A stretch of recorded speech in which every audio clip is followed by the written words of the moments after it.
আসিয়ার জন্য আমরা শোকাহত। আমার বাংলাদেশের আসিয়া, মাগুরার আসিয়া, মাত্র 8 বছর বয়স। কয় বছর? 8 বছর। কালকে তার জানাজা হয়েছে, মাগুরায় তার দাফন হয়েছে। কিন্তু এই যে একটা ঘটনার একটা বাস্তবতা আমরা দেখলাম, একটা ঘটনা দেখতে পেলাম, কিন্তু এটার ফলাফল কি বলেন? এটার সমাধান কি? এটা যেন না হয়, এটার জন্য কি কাজ, এটার জন্য কি করণীয়?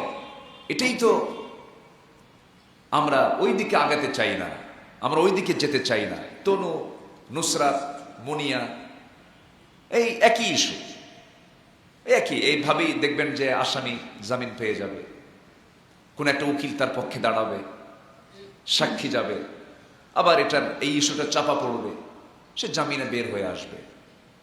আসামি পক্ষের সাথে বাদী বিবাদী আপোষ করে ফেলবে, চাপ দেবে। বিভিন্ন প্রশাসনের উচিত ছিল আসিয়ার দাফনের আগে ওর দাফন করা।